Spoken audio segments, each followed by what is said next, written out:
Andrew Tate defends himself against Piers Morgan. It's the most famous man you've probably never heard of, but the chances are your children will have. Videos of Tate have been viewed billions of times online. He's built an enormous following, and mostly young men, and his often scandalous views about women that have made him notorious across the world. Views like this.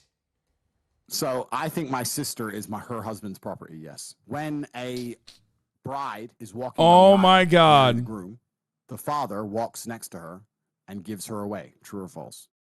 Tate's opinions on mental illness are equally controversial. I don't believe in depression. Don't message me about depression because I don't believe in it. If you're asleep in your bed in the middle of the night and you hear a noise and you believe in ghosts, now you're afraid. But if you don't believe in ghosts, it's the wind and you go back to sleep. You give the ghosts power by believing in them. Well, this summer, every major social media platform banned Tate amid a global backlash and concerns about his influence on the young people who watch him.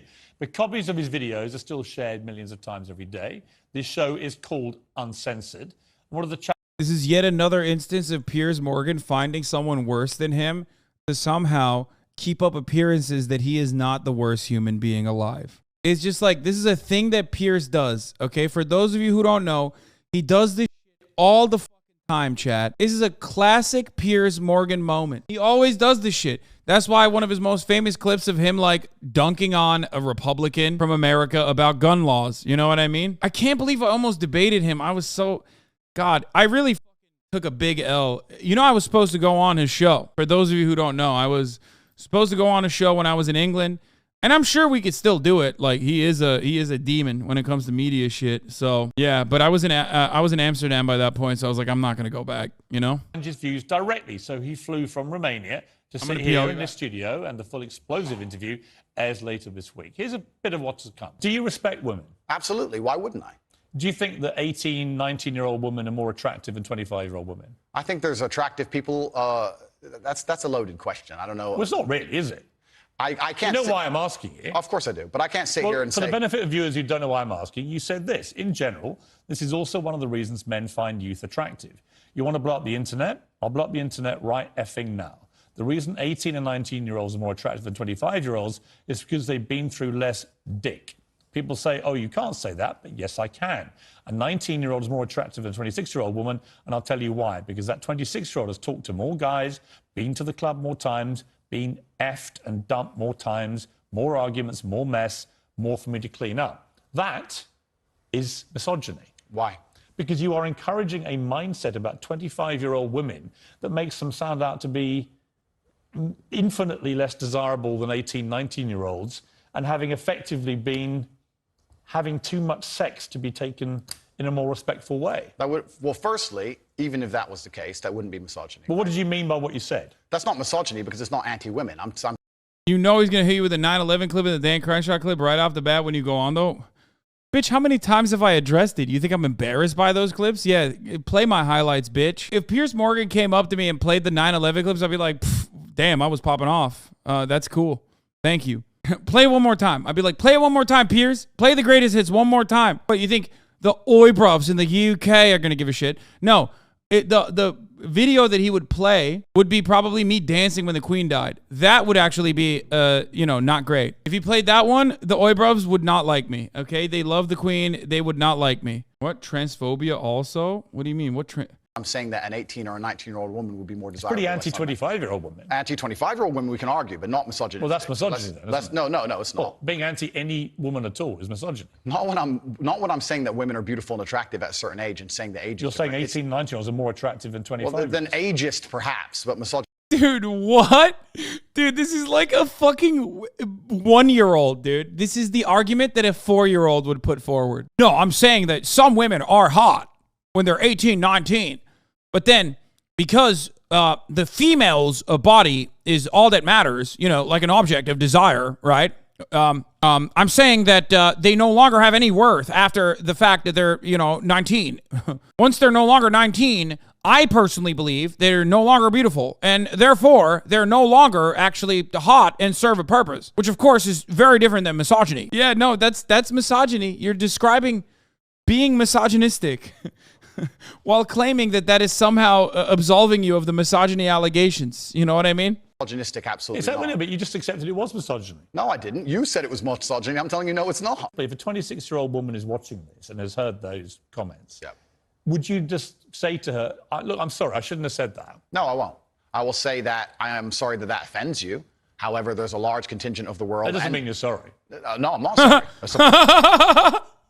Dude, he's such a piece of shit. Sorry that offends you, but a lot of people agree with me. Point I'm making. I'm sorry if that offends you. However, there's a large contingent of the world that believe that, and I was mediating for a conversation. Parts of the world that believe that about 26-year-old women are parts of the world where women are not allowed out on their own. That's a conversation. They have to wear full burqas. Well, that's a conversation. They're not allowed to drive cars. That's nothing to do with me. But is that the kind of world for a woman that you? I was mediating a conversation. No, I'm asking you what you think.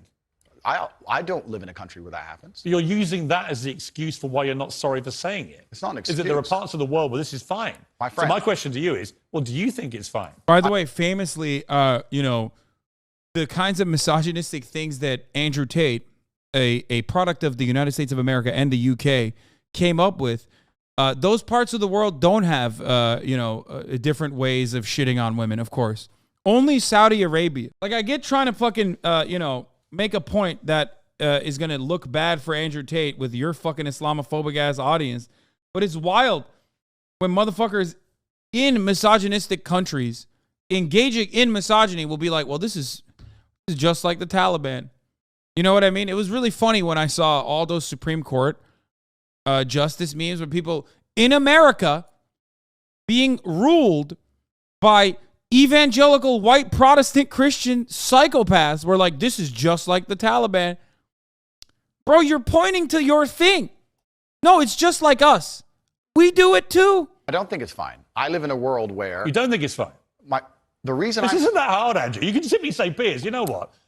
With the benefit of hindsight, I wish I hadn't said it like that. And if a 26-year-old woman's watching, I'm sorry I said that, because that actually is blatantly misogynist. And even though that's a view held by other parts of the world, it's not a view I share. Other Now, I would parts of the respect you world. more if you said that than if you try and say, well, it's said in other parts of the world, so I'm not sorry. I think That doesn't tell me what you think. Then you need to understand why my content existed in the first place. My content existed because I tried It's so funny to see him talk about it in the past tense. I'm sorry, but come on.